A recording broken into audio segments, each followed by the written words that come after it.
Welcome to another episode of Mastering Cybersecurity, developed by baremetalcyber.com. Let's dive in. Personal mode in Wi-Fi protected access relies on a shared passphrase, which makes the passphrase's strength the main line of defense. Attackers often capture the four-way handshake during a client's connection attempt, then try dictionary or brute force guesses offline against that captured material. Long, random passphrases resist such attacks because the search space grows beyond realistic cracking time, even with significant computing power. Wi-Fi Protected Access version 3 adds simultaneous authentication of equals, SAE, which strengthens the key exchange against offline guessing by requiring active interaction for each guess. Protected Management Frames, PMF, help by authenticating certain control messages so devices are less easily tricked into disconnecting or roaming to a hostile radio.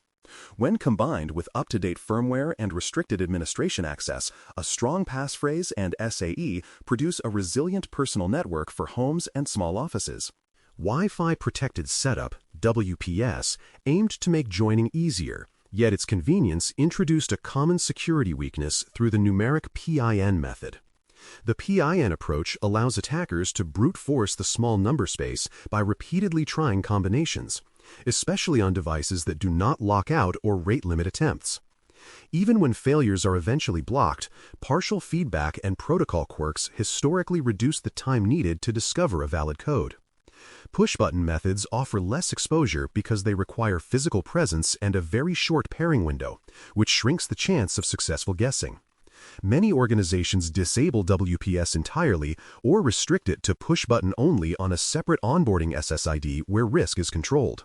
Whatever the choice, reviewing device settings and update notes matters because vendors occasionally improve behaviors that change the practical risk. Segmenting wireless traffic reduces the blast radius if a device is compromised or if credentials fall into the wrong hands. A separate guest service set identifier can provide internet access without any path into internal resources, which blocks accidental peer discovery and casual lateral movement.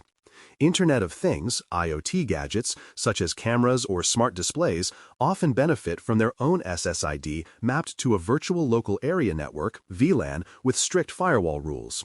Employee devices can live on a different segment where business applications reside, while administrative access stays even more isolated to prevent tool exposure. This design keeps high-risk or less trusted devices from sharing the same broadcast domain or access rights as sensitive systems.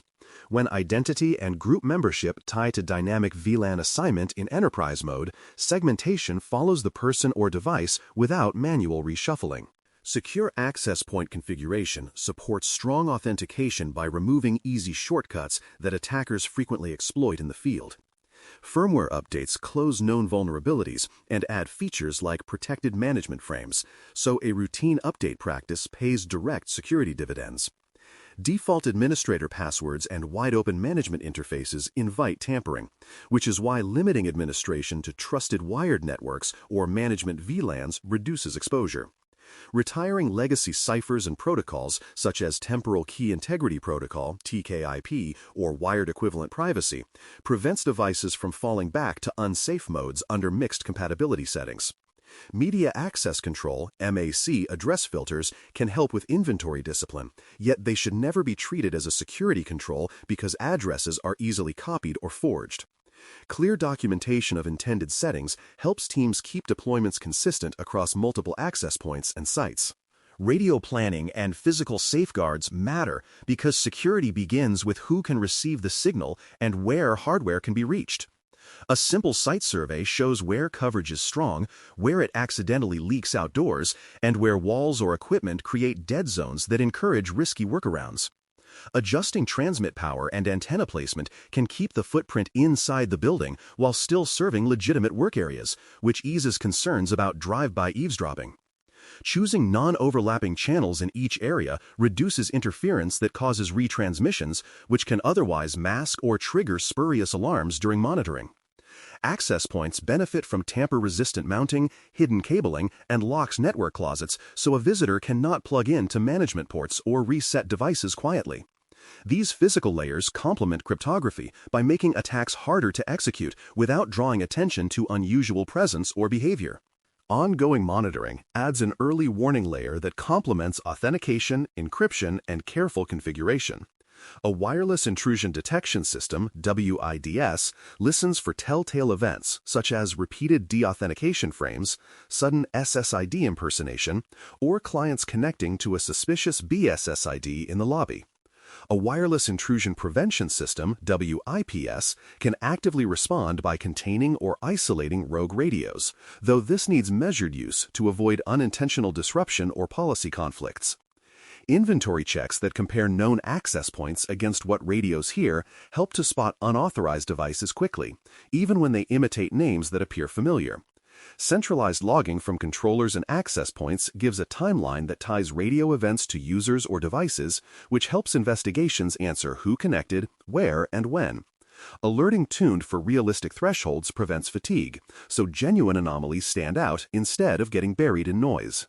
Client-side habits close many of the remaining gaps because devices decide which networks to trust and when to connect. Auto-join features that happily reconnect to any remembered name can be risky because attackers can broadcast that same name and draw clients onto an evil twin. Forgetting old or vague SSIDs reduces that risk, while carefully verifying network prompts and certificates helps ensure the connection terminates at a genuine access point. A virtual private network, VPN, safeguards traffic on untrusted or open wireless by creating an encrypted tunnel that prevents casual observation at the local link. Disabling ad hoc networking and unnecessary Bluetooth roles limits unexpected peer-to-peer exposure, especially in crowded areas with many scanning devices. Regular operating system and driver updates quietly improve wireless behavior and cipher support, which further reduces the chances of falling back to weak modes.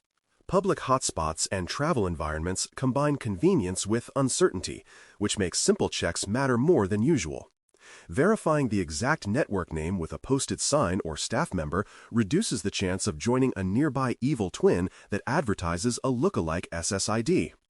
Captive portals that intercept initial web requests are normal, yet certificate warnings or requests for unusual permissions should be treated as signs to stop and reconsider.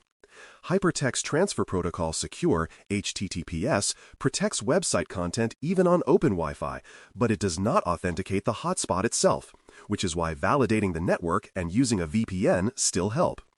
File sharing and remote administration features on laptops can remain disabled outside trusted environments, which limits unexpected visibility to nearby strangers.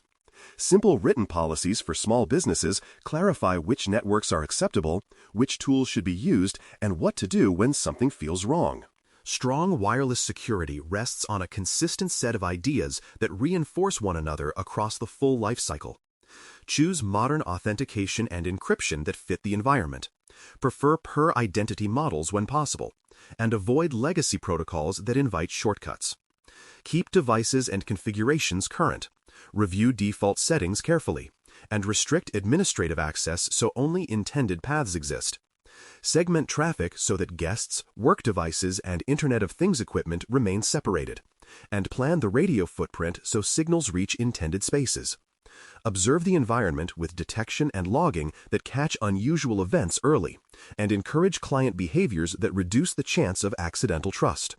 Together, these practices make wireless networking dependable, private, and resilient, even in busy places where many devices share the same air.